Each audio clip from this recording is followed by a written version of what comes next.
영화를 통해서 우리의 신앙생활을 돌아보는 영화로 신앙하기. 오늘은 그 첫 번째 시간입니다. 저는 김기대 목사이고요. 오늘 다룰 영화는 First Reformed입니다. 그리고 제목은 똥 같은 세상, 교회는 무엇을 할까? 이렇게 잡아보았습니다. 네덜란드계 이민자들이 세운 뉴욕 스노우 브릿지의 제1개혁교회 First Reformed Church겠죠. 이 교회는 250년 된 유서 깊은 교회지만 오래된 교회들이 늘 그렇듯이 지금은 매우 초라합니다. 한때 이 교회는 독립전쟁 당시 민병대의 기지 역할도 했었고요. 캐나다로 탈출하려는 노예들을 돕기 위해 노예 반대론자들이 만든 통로인 이른바 지하철도의 대합실로도 이용되었습니다. 지하철도에 적극적으로 참여한 사람들이 주로 퀘이커 신도들이나 개혁교회 신도들이었으니까 영화의 제목과 이 설정은 어색하지 않습니다. 지금은 10명 미만의 교인만이 남았고 간혹 옛 명성을 듣고 찾아온 관광객들에게 기념품을 팔거나 학생들의 역사체험 학습장으로 교회는 사용됩니다. 때문에 톨로 목사, 에던 호크가 그 역할을 맡았었는데요. 이런 일들을 위한 관광 가이드이자 막힌 변기를 수리해야 하는 교회 관리인의 다름이 아닙니다. 그는 컴퓨터 자판보다는 펜으로 일기를 쓰면서 자기 위안을 삼는데요. 톨러 목사가 과거에 매여 있다는 의미이기도 합니다. 할아버지 때부터 군인 집안이라는 가풍을 잇기 위해서 톨러 목사도 군목으로 복무했고, 아내는 반대했지만 톨러의 고집으로 군대에 보낸 아들이 이라크에서 전사했고 그 일로 이혼했으니까 전통을 중시하던 그의 판단은 가족의 해체만 불러왔죠. 때문에 어릴 때부터 같은 교회에서 성장한 에스더가 그의 주변을 맴도는 것은 과거를 후벼파는 것 같아 매우 부담스럽습니다. 어느 날 톨러는 메리라고 하는 여인, 임산부인데요. 아만다 사이프리드가 그 역할을 맡았습니다.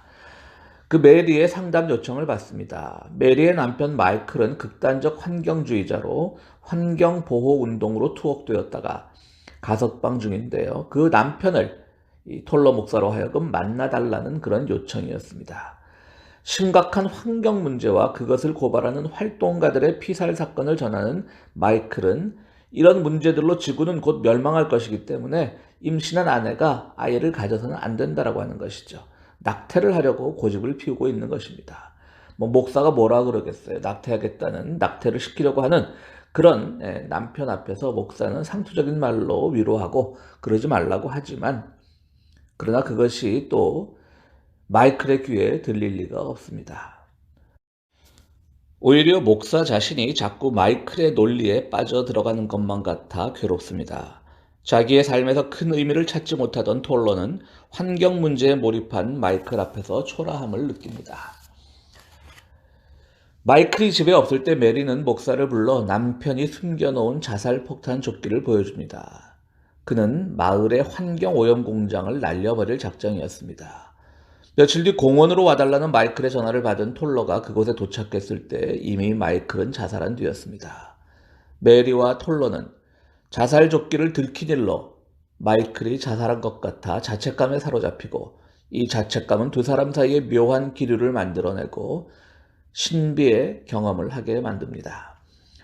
시간이 갈수록 마이클이 던져놓고 간 환경 문제에 천착하게 된 톨러는 악명 높은 공예기업이 자신의 마을에 있다는 사실에 분노합니다. 게다가 그 악명 높은 기업은 바로 마이클의 교회를 후원하고 있는 대형 교회인 풍요로운 삶 교회의 큰손이기도 했고요. 또 마이클이 목회하는 이 제1개혁교회 First Reformed Church의 250주년 기념 행사에 또 거대한 후원금을 내놓기도 했습니다. 톨러는 괴롭죠. 하지만 톨러는 그 문제가 기업만의 문제가 아니라 그런 기업주에게 면죄부를 주는 교회도 문제가 있다고 보고, 기업가, 목사, 정치인, 지역 유지할 것 없이 다 모이는 자리인 250주년 기념 예배에서 마이클의 자살 폭탄 조끼를 대신 입고 순교하기로 마음먹습니다. 250주년 기념 예배 시간이 다 되어도 톨러가 나타나지 않자 메리는 목사관으로 찾아가는데요. 그곳에서 피투성이가 된 톨러를 발견하고 그와 격렬하게 포옹합니다.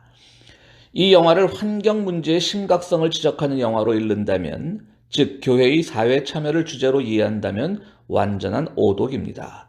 악덕 기업주를 교회의 핵심 교인으로 인정하는 대형 교회 문제점을 지적한 영화도 물론 아닙니다. 그렇다면 교회 고발 영화겠죠. 이 영화를 2018년 10대 영화 중 대부분의 미국 영화 잡지들은 꼽았습니다. 영화 평론가들의 선택은 바로 이 영화에서 무엇을 발견하고자 했을까요? 교회 개혁? 그것은 아닐 겁니다. 미국 사람들에게 그런 것은 관심 없습니다. 아니, 교회, 종교 자체가 미국 사람들에게는 우호적인 그런 관심이 있는 대상이 아닙니다. 영화에는 변기가 자주 등장합니다. 첫 장면부터 변기에 수리를 놓고 후원교회의 기술자를 부르자는 장로와 직접 고치겠다는 목사가 충돌합니다. 또 후원교회 목사와 톨러는 찬송가 내주는 강한 성이요를 마틴 루터가 화장실에서 작곡했다는 이야기를 나눕니다. 변기가 막혔을 때 뚫는 강한 화학약품도 자주 등장합니다. 톨러는 자살폭탄 테러를 앞두고 늘 마시던 위스키 잔에 그 화학약품을 붓습니다. 변기는 해결되지 않은 문제로 꽉 막혀있는 톨러의 심리를 보여주는 장치입니다. 그는 결국 약품을 마심으로써 답답함을 뚫으려 합니다. 톨러가 성경 공부에 참여해서 극단적인 의견을 내놓는 청년에게 분노했을 때 그는 이렇게 표현합니다. 성조기에 똥을 뿌린 것 같다. 이 표현은 청년과 자신 그리고 미국에 대한 분노를 모두 담고 있습니다. 청년을 비난하지만 톨러도 군대를 꼭 가야 한다고 믿는 국가주의자였고 극단적 환경주의자로 변해가고 있었습니다. 그 극단의 똥들이 자신을 변기 삼아 배설되어야 하는데 내려가지는 않고 막혀 있는 것이지요. 제1교회의 전통은 지하철도였습니다. 그러나 톨러 목사의 전통과 과거는 비극만이 남아 있습니다. 제1교회는 사회적 최약자였던 흑인 노예의 탈출을 도왔던 그 과거로부터 새로운 미래를 모색해야 됩니다. 교회가 가진 독립운동과의 연관성도 자랑스러울 수 있지만 그것은 땅의 논리였고 패권의 논리였을 뿐입니다. 독실한 개혁교회 집안에서 태어난 이 영화의 감독 폴 슈레이더는 17살까지 영화 한 편 보지 못했다고 합니다. 그의 경험에 기초한 기억은 신비로 재구성되어 영화에 나타나고 있습니다. 톨러 목사는 마지막 일기에 이렇게 씁니다. 모든 보존 행위는 창조 행위다. 모든 보존된 것들은 창조를 지속한다. 그것이 우리가 하나님의 창조에 참여하는 방법이다. 환경 보존은 교회와 사회가 함께 고민해야 될 당면 과제지만 교회는 그 이상의 것을 보여주어야 합니다. 기념 예배에 모인 죄인들의 보존도 또한 신비입니다. 로마서 5장 20절은 이렇게 말합니다. 죄가 많은 곳에 은혜가 더욱 넘치게 되었습니다. 교회는 신비의 자리로 돌아가야 합니다. 대형교회는 신비를 잃고 외형에만 매달리면서 추한 민낯을 드러내고 있습니다.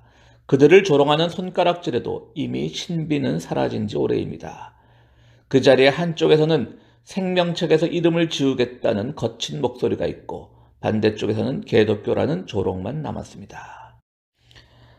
하나님의 정의는 거의 불가사의하고 또 어떤 경우에는 존재하는지조차 매우 의심스럽지만 그럼에도 불구하고 우리는 하나님의 정의에 대해서 고민하는 동시에 우리가 어떤 삶을 살아야 하는가에 대해서도 또한 같은 고민을 해야 합니다. 그래서 이 영화의 제목도 First Reformed Church가 아니라 그냥 First Reformed입니다. 개혁되어야 할 것은 교회 말고도 많습니다. 개혁이 꼭 제도여야 할 필요도 없습니다. 내 안에 막힌 것부터 푸는 것, 그것이 신비입니다. 하나님 없는 것처럼 하나님 앞에서라고 말은 본회포의 말, 그것이 신비입니다. 죄인들의 보존 속에 나타나는 역설, 그게 바로 신비입니다. 이상 마치겠습니다.